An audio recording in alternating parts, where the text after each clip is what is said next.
Chris, nice to have you on this side of the microphone, my friend. Hi, mate. Dude, over 500 million downloads on your podcast now, Modern Wisdom. What even got you into it in the first place? I know you were doing the club scene and everything, and how did you transfer from that guy to this guy today that's just putting out banger after banger of wisdom, honestly? Yeah, the club promoter to reality TV to podcast pipeline is being trailblazed by me. I got toward the end of my 20s and didn't fully understand myself and fell in love with the medium of podcasting and the advice that a lot of guys were giving out then. This is the era of the Rogans, the Petersons, the Sam Harris, the Alain de Botton from the School of Lives. And I found it just gave me so much value that I thought, well, if I did my own show, I could do this as much as I want. And I'd get to choose who I learned from. And I always felt kind of resentful. I did 2 degrees at uni, and I always felt kind of resentful that I didn't do psychology or philosophy. But then I realized I could basically make my own university course with only the lecturers I wanted, only talking about the precise niche of their topic that I wanted to talk about on my terms, at my pace, with no homework, other than the stuff I wanted to, and somehow call it a job. So it's a dream. Whatever version of the simulation we live in where this is a job is, thank you, Mr. Programmer. Well, what's so cool in your situation? I mean, so many people, that's what everybody wants to do. And you've done it. I mean, you've really created this career and this life that so many people are trying to get. So what made it different in your case? What do you think was, those deciding factors that got you so much download, so much attention, so much connections to the right people and the right guests when so many people just spin their wheels over and over again? Exclusively the British accent. It's all down to the British accent.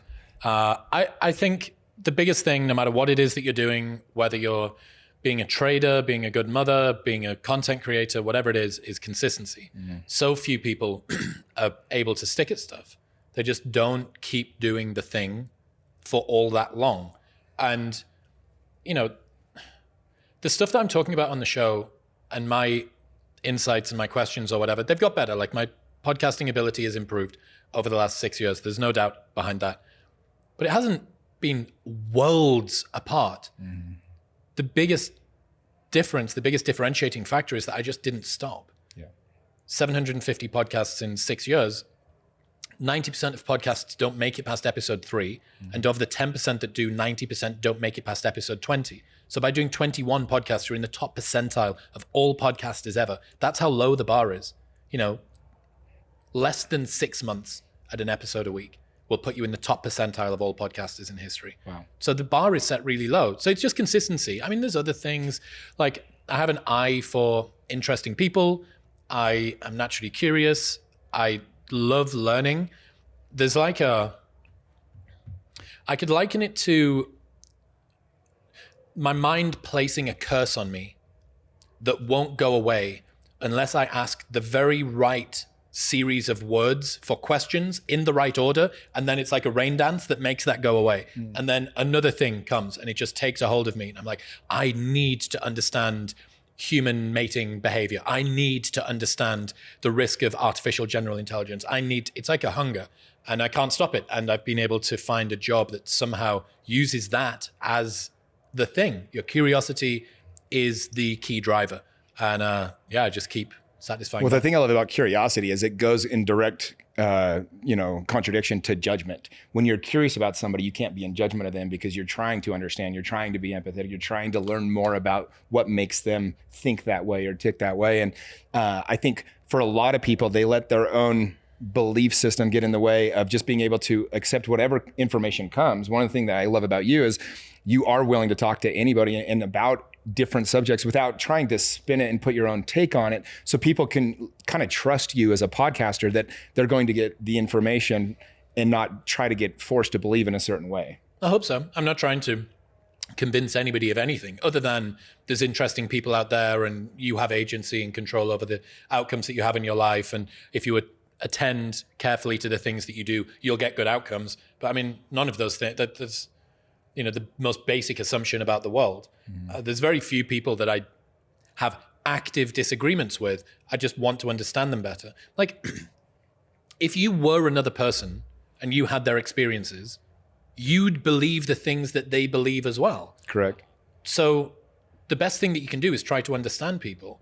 And, you know, I'm definitely trying to cultivate a bit more disagreeability and really trying to move away. I have people-pleasing tendencies, unfortunately, which is good in some ways for being a podcaster and terrible in others. So I'm really trying to lean into that kind of contrarian, disagreeable nature and really push back against the guests. But for the most part, I've found that if you give people enough rope, they end up hanging themselves in any case. And I'm thankful to have a really smart audience, an unreasonably reasonable audience, that means that they're able to see if someone's full of shit.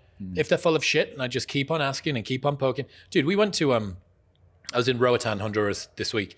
We went to go and see this guy who you can only get to his bar by boat. He picks you up to take you his own bar. And this dude had Trump flags everywhere. When the first thing that he said, one of the guys noticed he had a fuck Trudeau flag hung above the bar. This is a bar that's on sticks on the water that he's just come and picked us up to. It's like no one else there. It's the middle of night. And one of the guys said, dude, are you Canadian? And he was like, fuck no, I'm white. And I was like, he really just said that. And I was like, right, I just got to ask this guy questions. So I just wanted to ask him and ask him and ask him. And before long, I was like, I understand this man's worldview. Yeah. As opposed to going in and saying like, this is the way that you should believe, and cue it like he was a full down the QAnon rabbit hole. But I was just fascinated. And I'm like, well, I don't know. Understanding people is very, very interesting, and trying to convince them of other stuff. I've found that trying to convince people really of anything is very difficult. They kind of need to arrive at it themselves. Well, I feel like people that don't have their own self-identity, they feel threatened when people believe very different than they do. And so they want to attack that. They want to make that wrong because it kind of almost helps them feel better about their own self in some ways. Well, the disparity between what someone else believes and what you believe creates this delta between you. And what's the subtext to that? The subtext is, oh, maybe I'm wrong, right? Maybe my worldview isn't true. And if my worldview isn't true, I need to, that's like ego destruction. It's destruction of the self. So how do I fix this? Well, I bring that person who has an alternate point of view round to my point of view. And then the dissonance has gone away.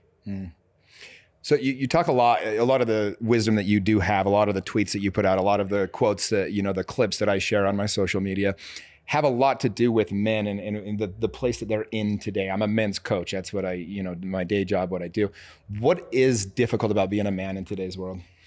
What isn't difficult? I think modern men are being made to pay for the sins of a patriarchy that they are no longer the part of. Shit.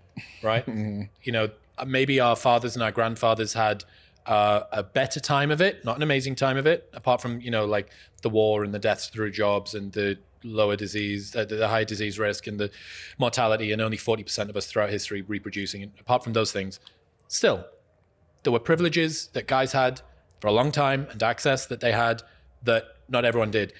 It's not quite as cut and dry as most people think, because the only reason that people in the UK, men in the UK, were able to vote was after they'd been drafted into the army. So men didn't have the vote in 1911 in the UK.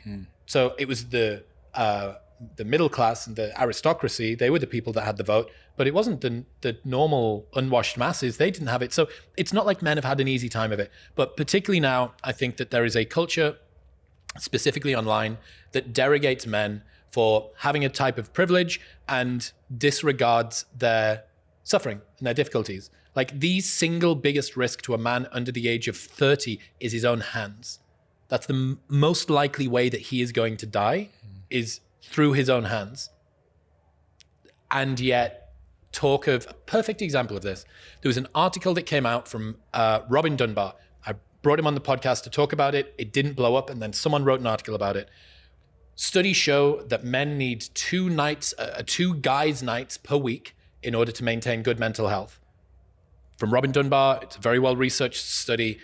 The comments were so disgusting from bitter, shallow-thinking, mostly women saying, tell me you're a man-child without telling me you're a man-child. This is why women don't want to have your babies. Poor whining patriarchy saying that they can't go out for beers with the boys. I just want to go to the bathroom in peace 1 day per week. Men are taking their own lives at the highest rates ever. Male loneliness is a huge problem. The number of men in 1990 that said they had a close friend to call on was didn't have a close friend to call on in an emergency was 3%. In 2020, it was 15%. Wow. So it's 5x'd in that time. The most common answer to the question, how many close friends do you have, is 0. That's not the average, but it's the most common. More people have no friends to call than any other number. Male loneliness is a big problem. And when a study comes out that says this is a way that we can fix male loneliness, it gets disparaged as part of a luxurious chattering class that all men have. So I think male mental health at the moment is something that needs to be reframed publicly. The messaging around it needs to be reframed publicly. I'm not saying that there aren't problems that women have. Tons of problems. But there's very rarely a point where a woman brings up a problem that is discounted online. If women have a problem, we say, what can we do to fix the world?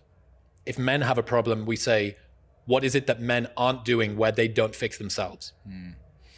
It was interesting when I launched my men's group. I was hoping, I gave myself a month to sell the program because, it wasn't cheap. And I wanted to get 50 guys in. And I had 147 people apply in 8 hours. And I was like, oh my gosh, I didn't realize how few men had deep, real friendships. And, one of the guy that was emceeing the event that you spoke at for us this weekend, he said to me, I never thought I'd meet my best friends in my 40s.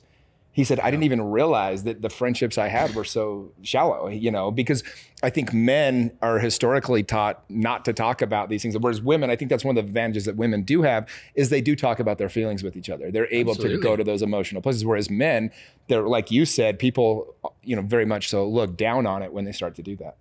Yeah, I think most men don't have friends. They have drinking partners. And most people aren't introverts. Their friends just suck.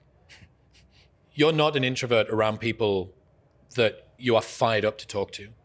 There's friends that you want to talk to that you can't stop, that it's 3 a.m. and you've got work tomorrow and you go, I can't stop talking about this. It's so exciting. It's so cool. You can't get off the phone. You can't put the phone down. And lots of people presume that they're not a social person or whatever it might be.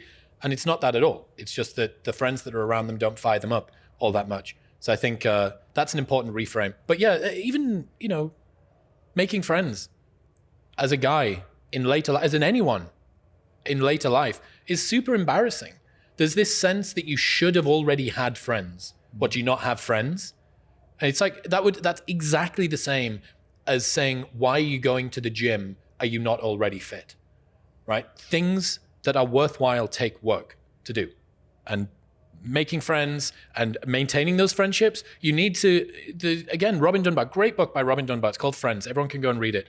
It's out last year. The amount of time that you need to dedicate to maintain a close friendship is about 2 hours per week.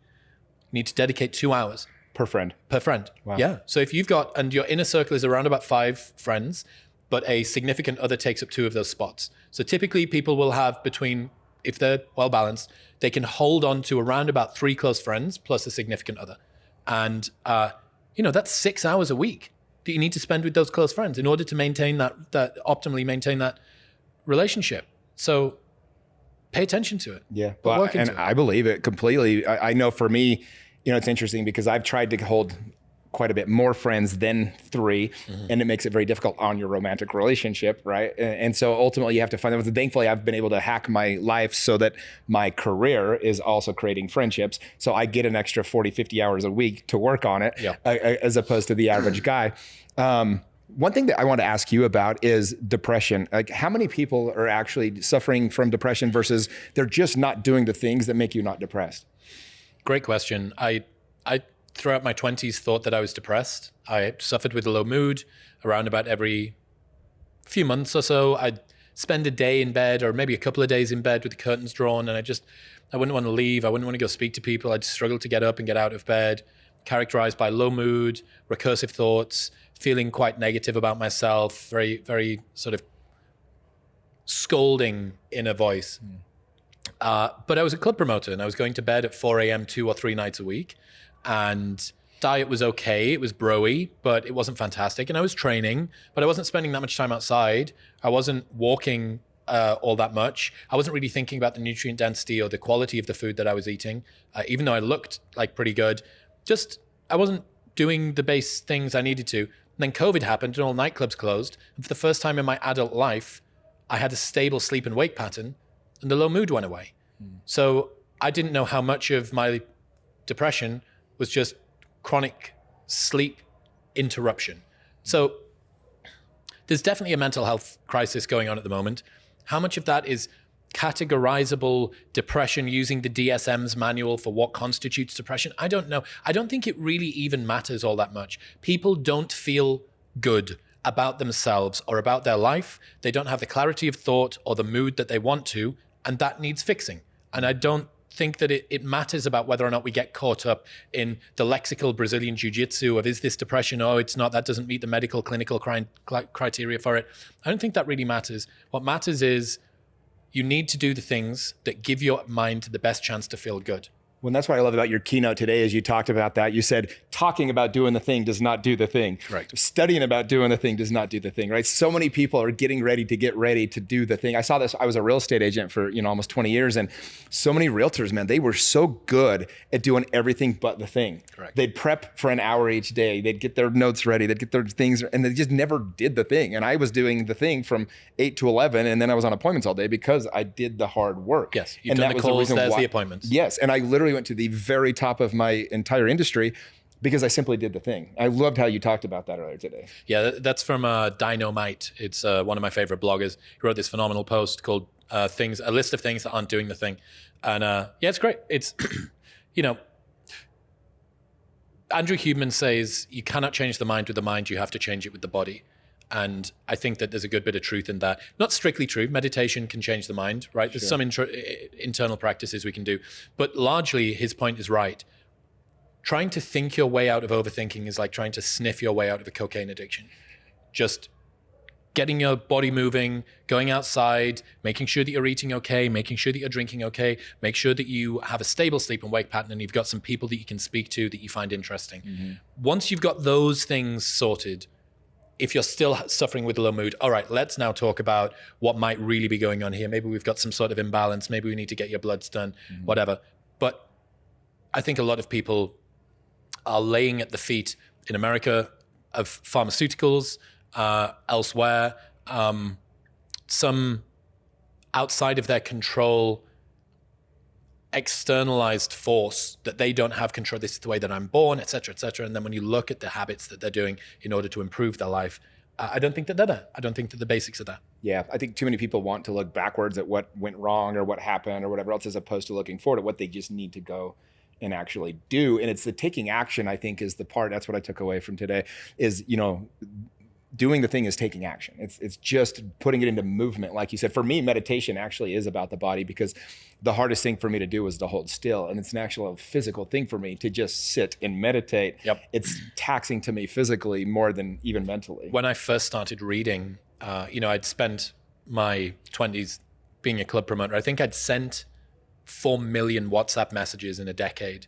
So I was just networking. I know that you're a fan of networking too, just building up, doing all the things, coordinating. I'm very much an operator in some ways, even though I wish I was less of it. And when I sat down to read for the first time and it was just black text on a white page that wasn't moving, there was no bings and bongs, no banners coming down from the top. My body, as I was sat there, was sort of moving ever so slightly. There were these sort of weird twitches. And I have to presume it was something like my body kind of renormalizing to this lower level of stimulus and just what are we doing? Make something happen. And that it sounds so silly, the physicality of reading or the physicality of meditation.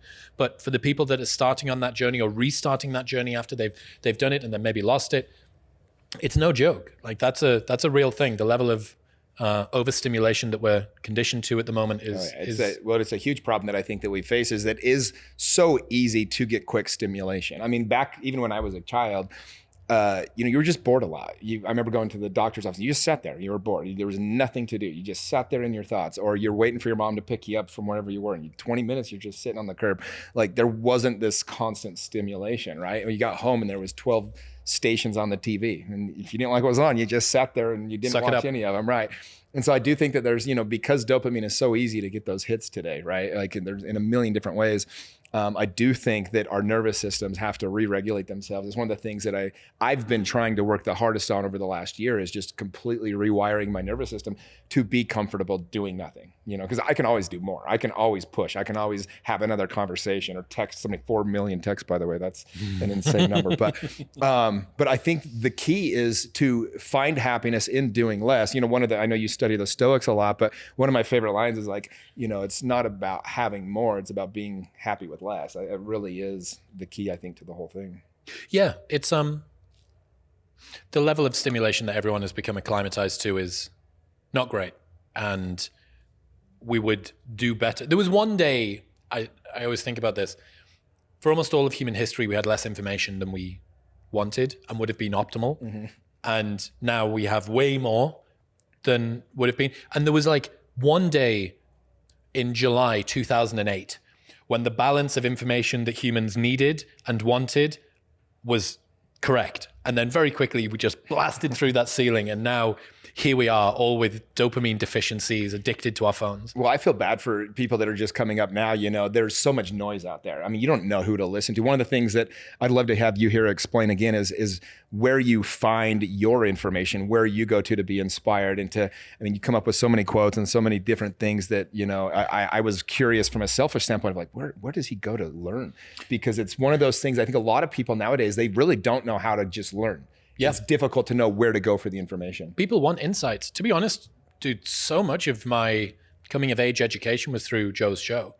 I spent hundreds of hours, maybe thousands of hours listening to that guy. He was very formative for me around my cadence for speaking, around the way that I conduct myself on the show, all the rest of the stuff. So finding a podcaster that speaks to you, here's the best way to treat the podcast that you listen to. You need to treat the podcasts that you listen to like art gallery curators that you go to. So what you want is someone who is going to reliably deliver you pieces of art that you know that you're going to love, then also deliver you pieces of art that you didn't even know about, but it turns out that you love. And then some other ones, maybe they're for you, maybe they're not for you. Anyone that's putting out a high volume of stuff they're not going to hit center of the bullseye each time.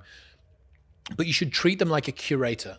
And that's the best thing. DJs as well. DJs don't just mix songs, they choose the tracks, right? So it's important to find a DJ that doesn't just conduct the conversation or mix the tracks well, but actually plays the tracks that you like to listen to. Some of it's stuff that you know and your hands in the air singing along. Then other stuff, you're like, oh my God, what is this? Mm-hmm. You're Shazamming it, trying to work it out. And that's the equivalent. You go and read the book, you listen to the whatever. So that's another really great way to do it.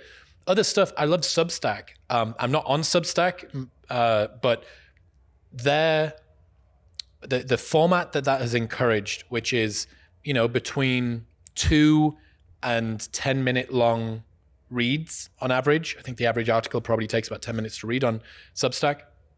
Just have a browse, spend a few weeks having a browse through a bunch of Substacks and subscribe to 5 of them that publish relatively frequently. And that's, 1 day per week, per work day of reading, 10 minutes. There's your hour per week of reading, but it's so broad. You've got one person that's maybe talking about AI. You've got one person talking about geopolitics. You've got one person talking about psychology, one person talking about history. And I love it. So I've accumulated some of those. If people want some suggestions, Mary Harrington, Rob Henderson, Slate Star Codec from Scott Alexander, Gwynda Bogle. Who else is in there? Who else is in my rotation?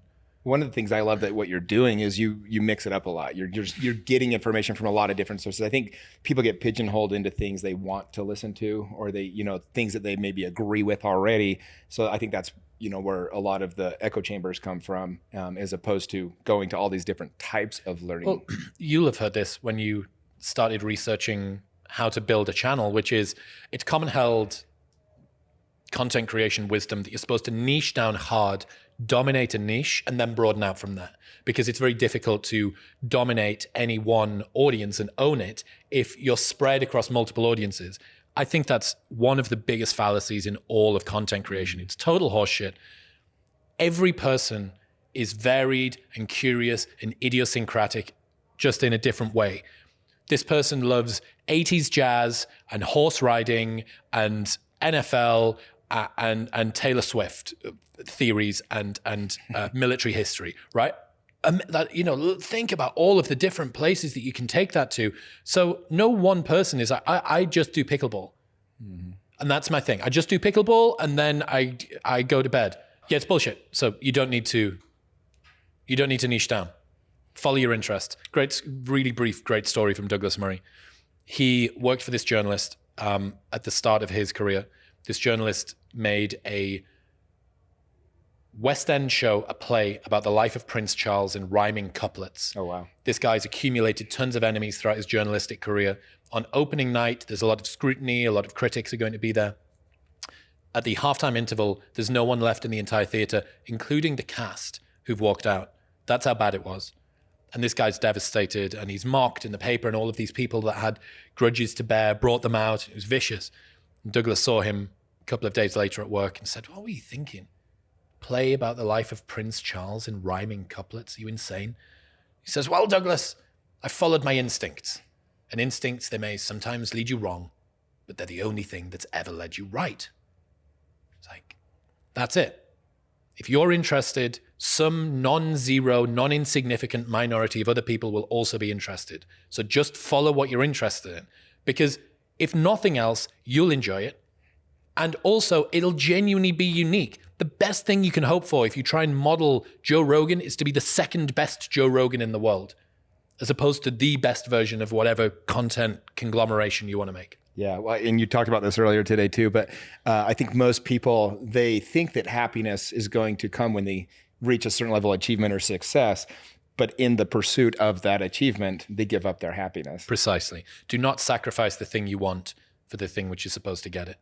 Yeah. Don't sacrifice happiness in order to achieve success so that you can finally be happy when you are sufficiently successful. You're sacrificing the thing you want for the thing that's supposed to get it. It's a huge fallacy. And I see it in myself every single day. It's a battle with myself. All of my entire podcast should just be shit Chris needs to learn and remember and do. That's all it is.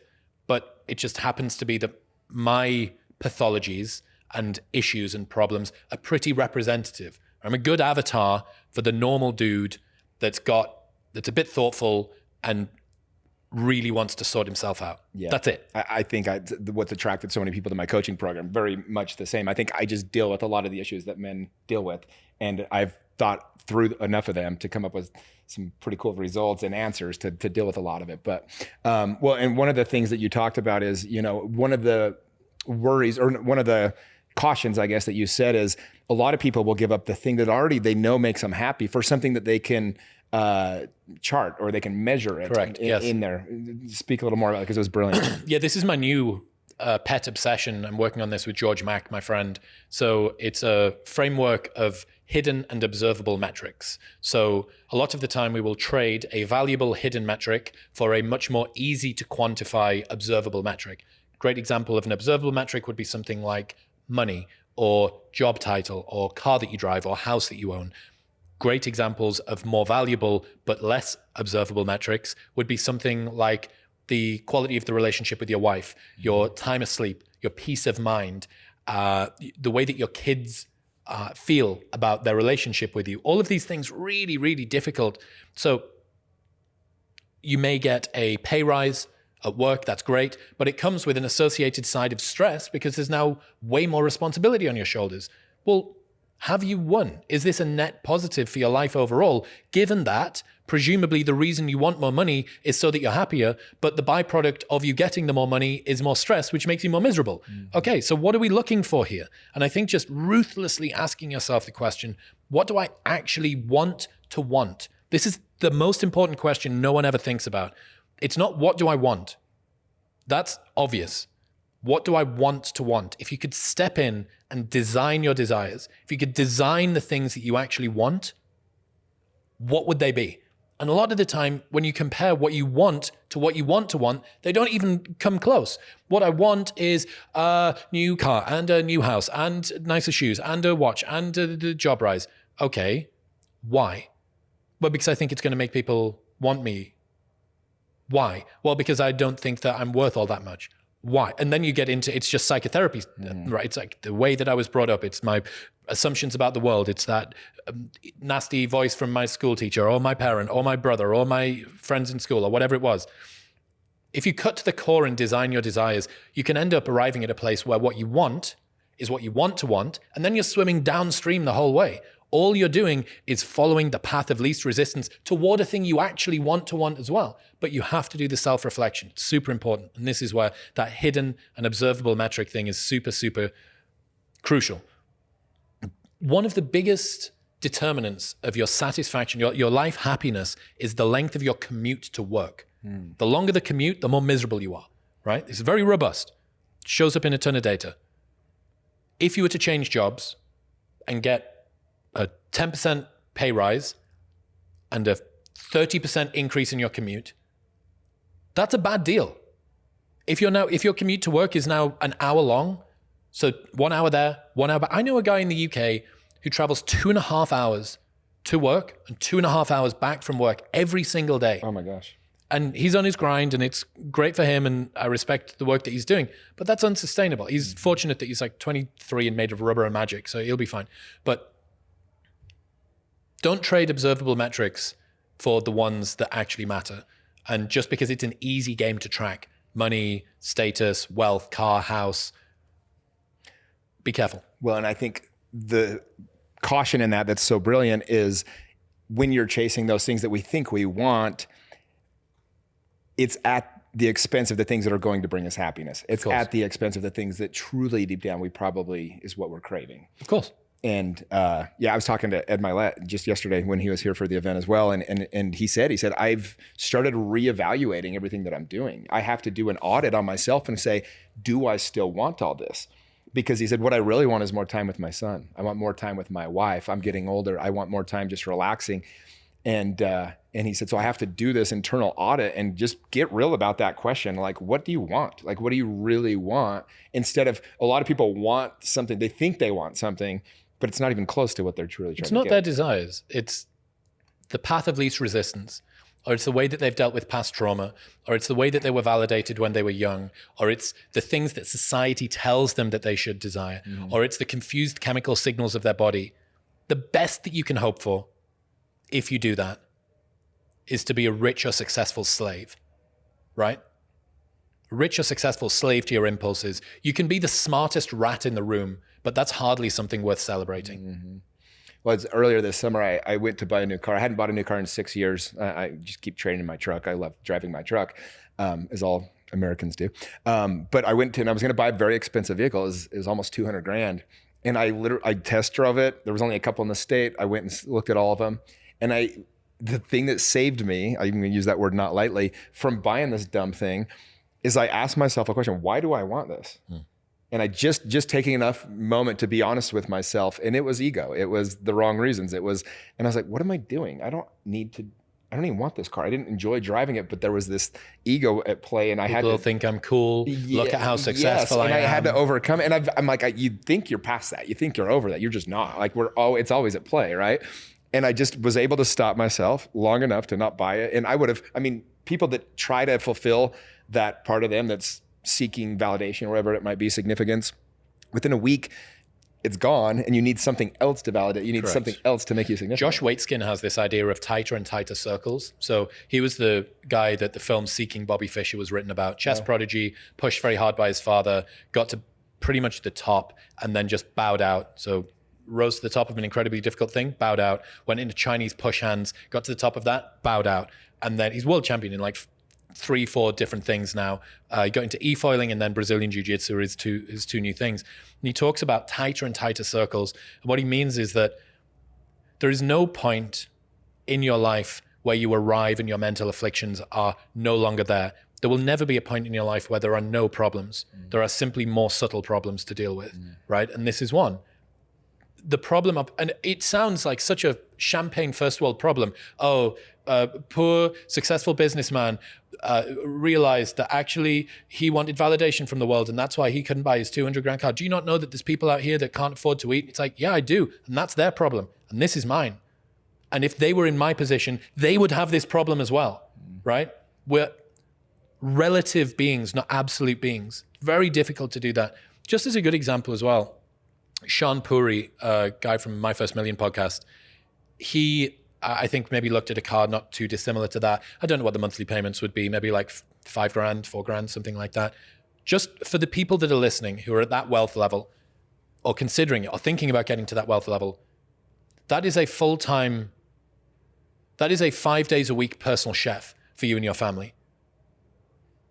To come in and prep a couple of meals. You're never going to have to, and probably a maid as well, to come in once a week.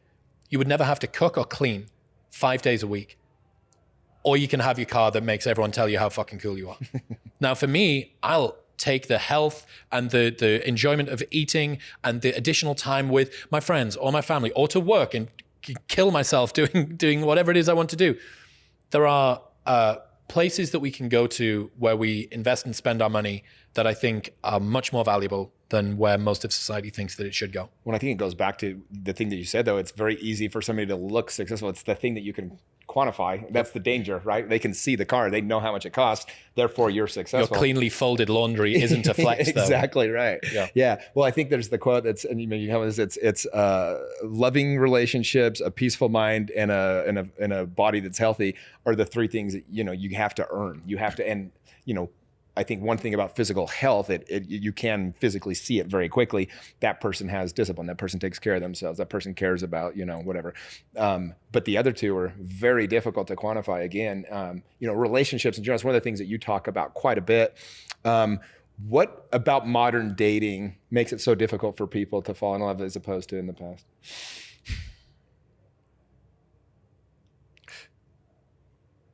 We're at a very interesting intersection between a number of ideologies about mating. Are we supposed to be in a monogamous relationship for the rest of our lives? Evolutionary psychology and anthropology would suggest otherwise. I think, based on the best data, it seems like humans are monogamish. We would be serially monogamous. We would be in a relationship for maybe 5 to 7 years, and then we would move on, because that's around about the time you need to get the kids to the age where they're about right, and then you would move on. The problem is that we're in a world which is, and I think quite rightly, trying to encourage one partner for life. I think that it is a fantastic redress to the loneliness problem. I think it's a great way to build a life with somebody. But when you take the brakes off with regards to casual sex and any judgment around that, and you've got reproductive technologies like the pill that decoupled having sex from making babies, and then you had feminism and the sexual revolution, which decoupled having sex from having feelings about the person, it's a free-for-all. How are you supposed to control survival and reproduction, right? How are you supposed to control one half of the most important thing that you do because I've got willpower, bro? Previously, it would have been when we had a less secular society because of God. Before that, it would have maybe been because of reduction of exposure. There's 3 available women in your village. What are you going to do? I'm going to pick one of them. Exactly. A man today can see more women in a single afternoon than our ancestors would have done in their entire lifetimes. So we are hopelessly mismatched from a mating perspective. We have derogated a lot of the previous guardrails, and some of that may have opened up individual choice and agency, and that's something that I'm for in some ways, but we haven't replaced it with something which I think really teaches people what they want from relationships. Girls have been taught that true freedom is having sex like your brother and working like your father. And I don't know, to me, that doesn't sound like liberation. There was an article in the New York Times 2 years ago by Chelsea Connerboy that called Maternal Instinct a Myth That Men Created. To derogate every mother on the planet as some rube of the patriarchy that's being conned by men into doing so. I mean, if the patriarchy is actually that powerful that we've managed to convince women that not only do they need to have the kids and be the breadwinner while we get to play Xbox at home, maybe the patriarchy is as powerful as we've thought all along. Because, that's a great psyop, but it's a difficult time. I am very sensitive to trying to educate people about why they're struggling with mating, online dating, porn, massive exposure to lots of different mates, all of the different reproductive technologies that we've got going on at the moment, declining testosterone rate, everything altogether makes it hard. So it should require sympathy. And we should be like, this is tough. You're not a cursed individual because you, guy, 21 years old, full of testosterone, can't keep it in your pants. You're not a cursed individual, girl, 29, who just wants to be a mother and kind of feels this pull to do the career thing because all of her friends kind of say that you should, but I don't really get it and I don't really feel that way. Or the reverse, right? Just, it's very confusing and we do not have any archetypes to help us through this. So yeah, we should go gentle. And that's why I don't particularly like the sort of finger pointing blame game when it comes to relationships. People are not built to be able to deal with this cocktail of stimuli, and people are trying their best. Yeah, I think most of the problems that we have that are really pressing on us today, there's got to be just pure empathy. I mean, the obesity thing is obviously way out of control, the number of people that are overweight and obese, but we're playing a game that's very difficult to win because the food's poison, right? And all the advice that's been given from the people that we're supposed to be able to trust does not work to help us to be healthy. Then you start factoring in everything else that's going on. I mean, there's so many, when it comes to dating and things like that, the messages that are being sold or the messages that are being portrayed. So I guess for the young man, because I coach men, I ask specifically about that. But for the young man that's in his early 20s or mid 20s, and he's really struggling to figure out dating. I think you said a quote that I've shared before. The number of men, help me on this, but the number of men that have never approached a woman in person, 50%. It's insanity. 50% of men haven't approached a woman in the last year. And single men, single men. 50% of men aged 18 to 30 are not looking for long-term or casual relationships. I mean, you've been through that age bracket. You know the reality warping distortion that the male sex drive is. Like, imagine checking out of dating. They've just decided this is not working. I'm done. Girls are kind of confusing. Too much pain. Girls are kind of confusing to me, and I'm sort of scared of being Me Too'd. And there's other stuff to do. I can play video games, or I can watch porn, or I can go on social media or do Netflix. And the same thing goes for girls as well. Same thing goes for them too. They're distracted by slightly different things, but there's just other stuff to do. And we're in a society now where the multiplicity of options of what you can do with your time. Like before, if you were bored, just have kids. They're going to stop you from being bored, right?